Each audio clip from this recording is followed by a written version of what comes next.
Hej, jag heter Asa Frasnaki. Jag får lycka visa hur man gör en fotobok och hur man flyttar mynter från ena sida till en ära, till dömes. Man börjar vid öppna programmet som heter Power och så får man upp i här är det några menyer här uppe. Vi får vid musen att det som heter fotobok och så ska man välja vad för bok du vill välja göra. Hvis du vill göra en fyra stora bok, alltså fyra stöd, så väljer du står så klickar här.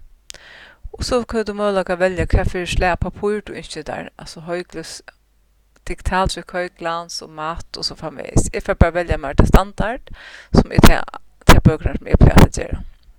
Det är billigast där och det är finare. Klicka här på ett. Nu kommer vi till att välja vad för slag av perm jag ska bruka, alltså en herraperme eller softcover eller häfte. Jag får välja herraperme, välja det. Och så kommer jag till att jag kan välja om jag ska göra det som en assistent eller jag ska göra alla sina själv. Hvis jag ska göra alla sina själv så ska jag hålla alla myntorna i boksna, men här vill jag kunna välja en hela mappe av mynton. Jag får pröva att välja göra alla sina själv, så öppnar jag en tomma. Klick här och så öppnas en bok.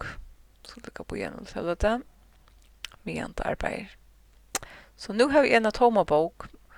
Og det første som suttje her bænt, til nekka nutjheiter sort, jeg tror ikke at lesa det bænt nu, så jeg krosser det bare av. Her suttje baksøyna, og suttje forsøyna, og her suttje ritjina bøkene. Og så suttje bøkene her i virre. Det kan være til at søyna litt helt til niast, eller at det litt til høyre søye. Det er alt etter hva stora skjerm du har. Hette her så i 1, så takk for vi klikker av så i 2, 3, eller 4, 5, og 6 og 6, så kom jeg til tersjoner, arbeid vi tersjoner. Så hvis jeg nå var bare til dem som velger for 2, 3, hva for mynter vil jeg ha her? Så må jeg lykke å velge meg en mappe ved noen mynter, og jeg vet ikke om jeg finner noen døme.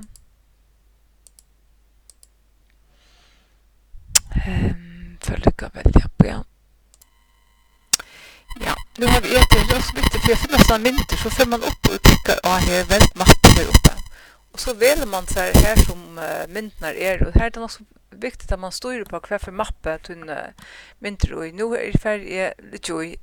But nu har jag bara valt mig för Facebook, då ska man så locka av och så vis och så har jag valt mig en mappe som heter G2012 bara för förankra. Så tar man här funnit sina mynter lite här i brem så kan man täcka och klicka av alltså mynten till dömes, klicka och håll och släpp igen. Nu så sagt du att ta håll mynten över här så på så rejer typ dottar lite i kanten av sån här boxen här. Så ta släpper så till mynten lite nu här. Eller vi tar här så klicka och håll och släpp igen och ta och just allt det. Man inte ser ut nu är det för vi släpper här uppe här som inte rejer typ dottar så lägger den så driver. Jag ska lägga den i en sån box. Hvis jag vill ha den i här. Jag kan alltså välja ha flera mynter av sessionen. Så ska jag få in och ta som ITC layout här nere. Och välja mer till dömes 30 mynter per session. Så väljer man en utkänt. Och så vill jag ha mynterna till mig lite. Och här kan jag välja till dem satta, klicka och hålla och släppa det i sessionen. Så nu får jag en mynta boxa 3 här i den. För uppåt här bildet där och väljer mig vad för mynd ska läggas i här. Klicka och håll och släpp. Så nu har vi lagt switchar. Vi ser nu för över och nu kan jag bara lägga några mynter här i förresten. Vi ser nu för över så ut 4 och 5 och så nu väljer man några mynter här. Väljer bara några tillfälligare.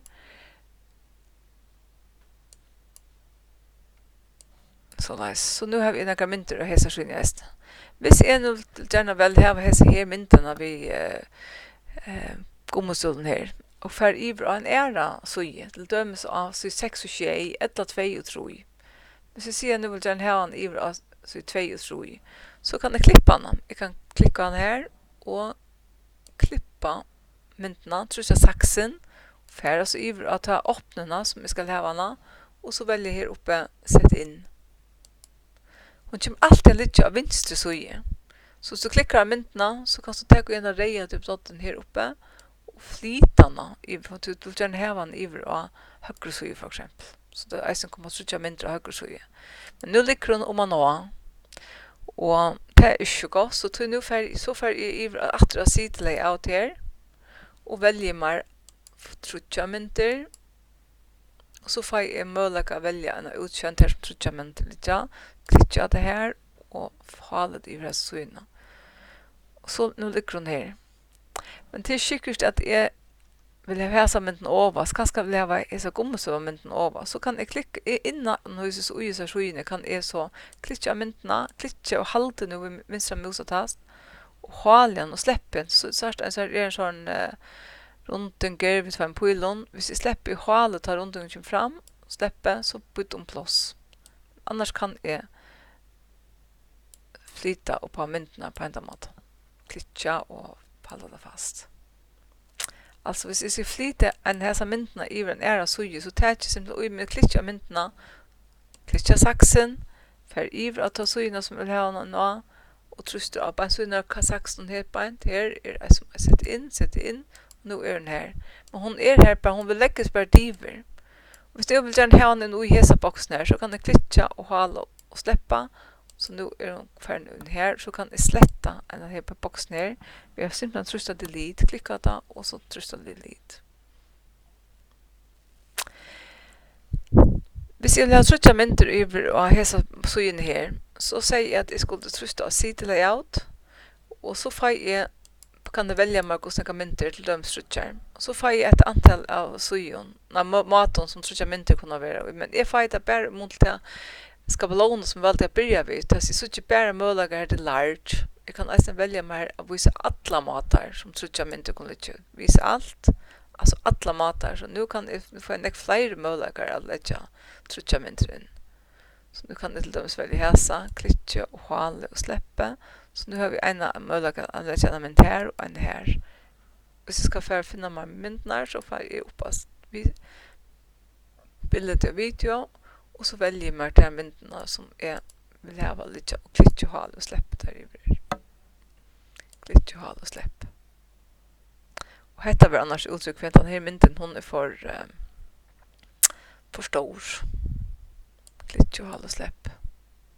Ja, hun er for oklar, men ja, så for litt, hun er ikke noe klar. Klikke og hale og slippe. Det ser ut som alle myntene er så ikke lysende og klarer ut.